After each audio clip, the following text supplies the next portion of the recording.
Hello guys, and welcome back to another factory tour. And today I'm feeling very lucky, very privileged, because I am in fact checking out the world of Becky. Now you should definitely, if you don't know who Becky is, check out Spardacus's video series on Becky.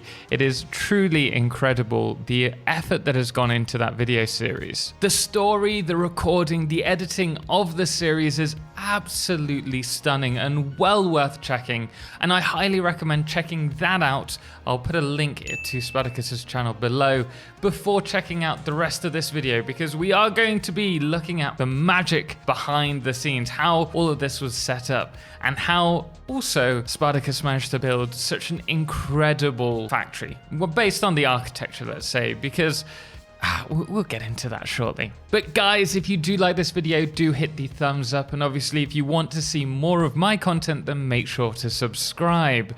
Let's have a look at this. The story of Becky does focus around this facility, and more important, Becky's day-to-day life. I don't really want to spoil it for you, but she is in charge of watching over all of the liquids here and all of the pipes throughout the facility.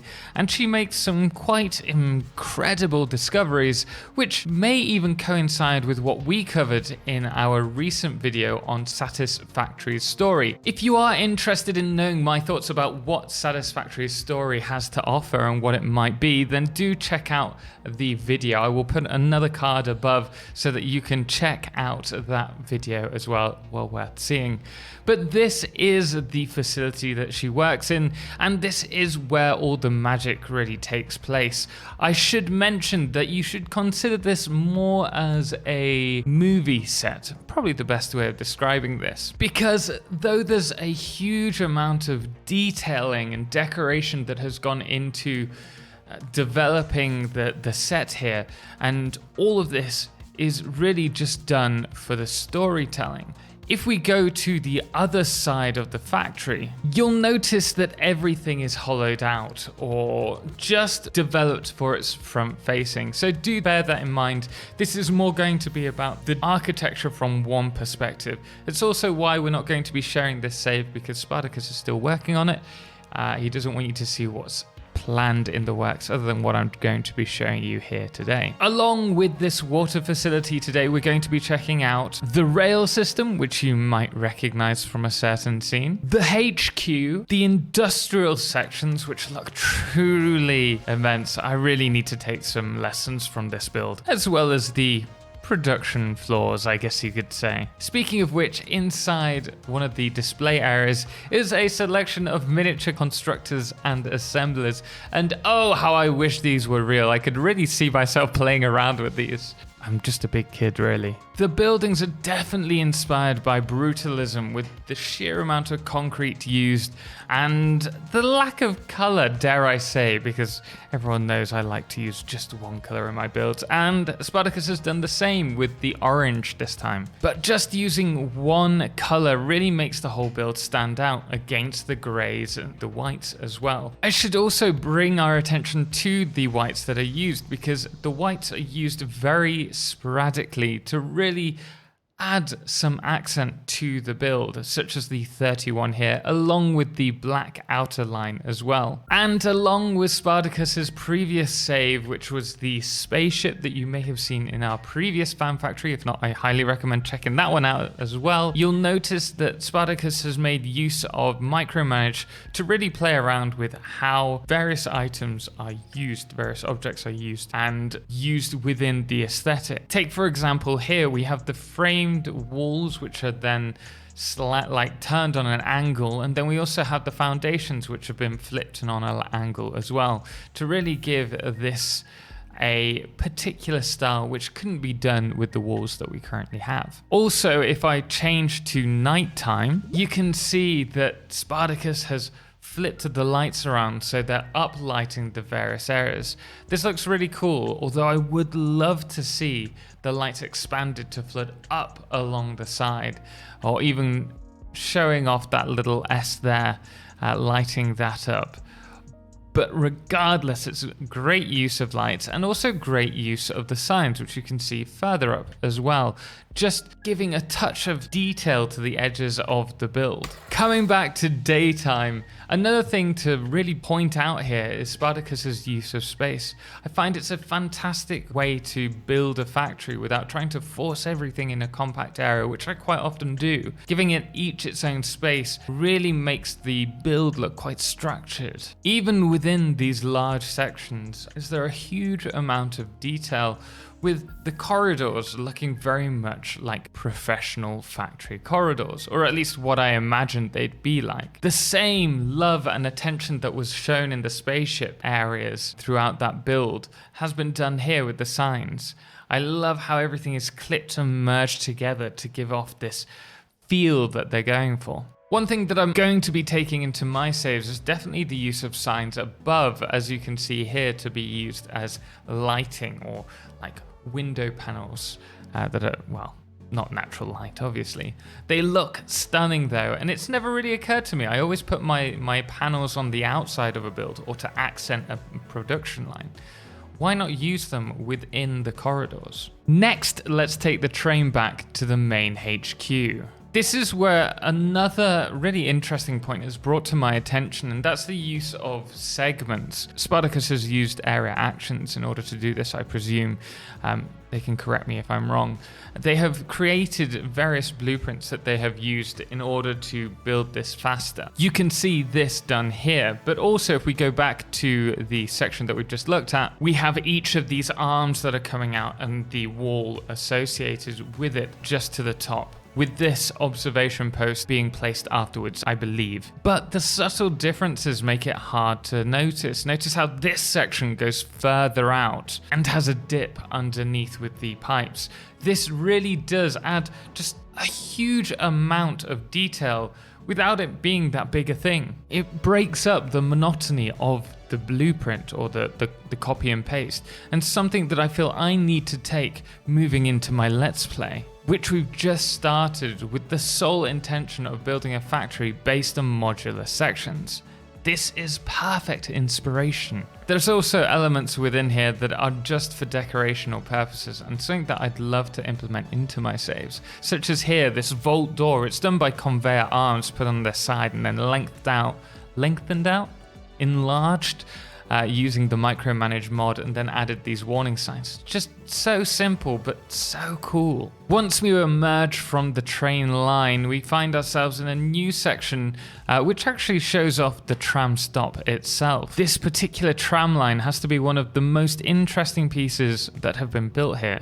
It's just so intricately built together using various pieces and using the signs as well. I mean, let's break this down. For one, we have the signs. We have small metal pillars being used. We have more small metal pillars being used. The full frame window, the square signs, the conveyor lift floor holes, road barriers.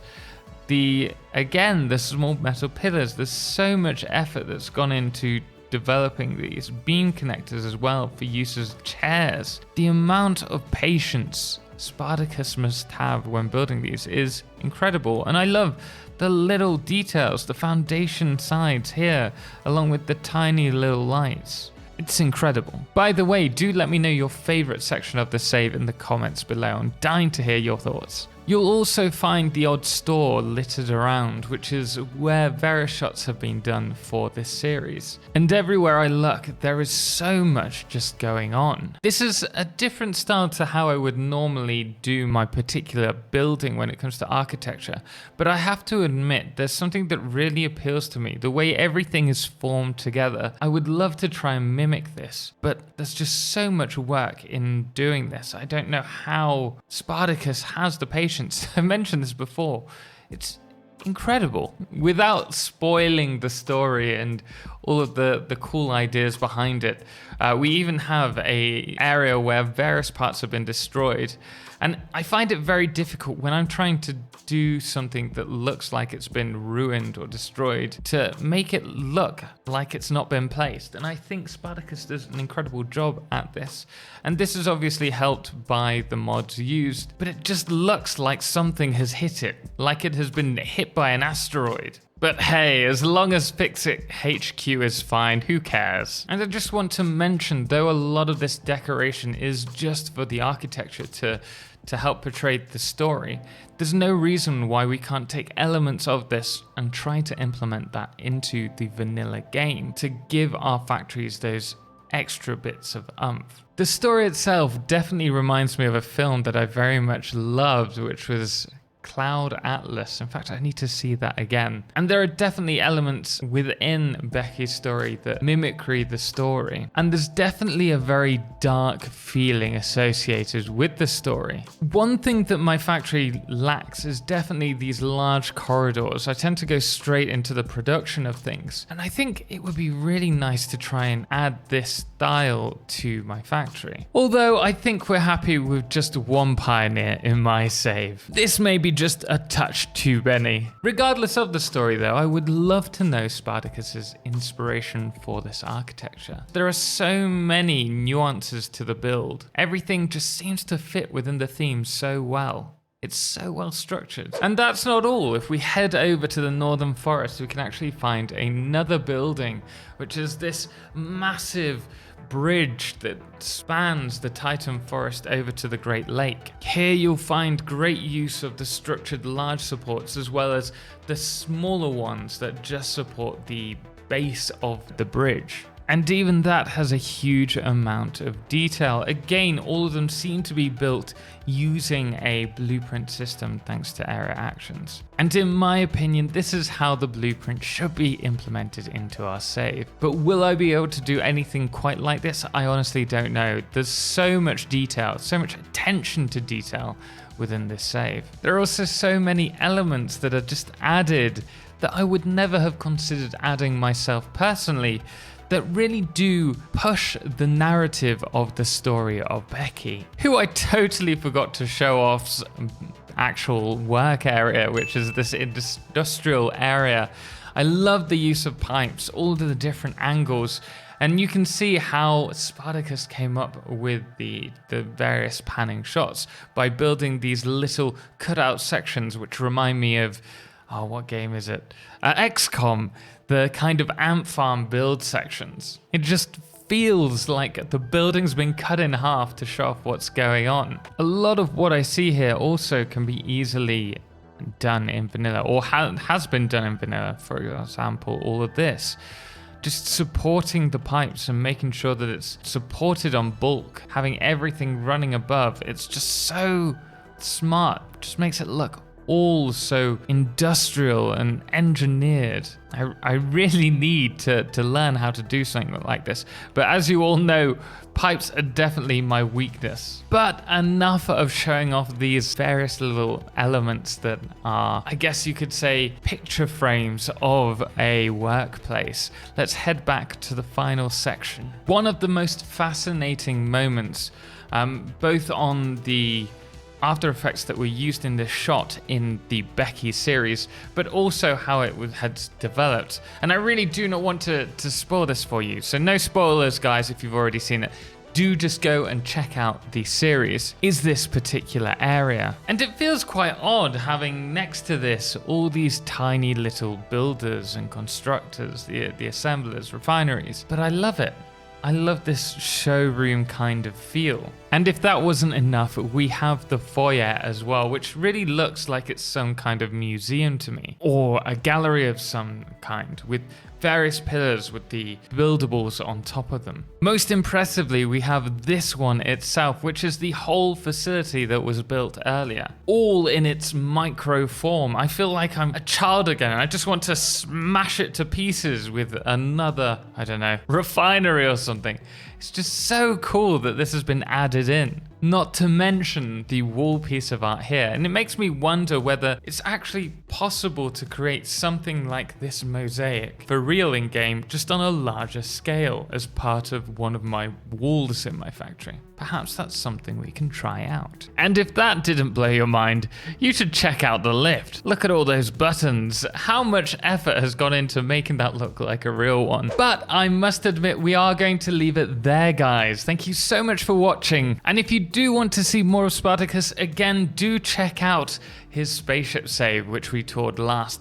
I'll put a link right here now in the box to the right. Special thanks does go to all of our amazing supporters, most notably our Solar Eclipse patrons, James Irwin, Fireflesh Trebor, and Beowulf, as well as our Lunars, the Calamity Ben Star, Shoku the MN Wolf, and that dude AW, as well as our Blood Moon of the day, which today is Papa Snoozy. Until next time, as always, ciao for now.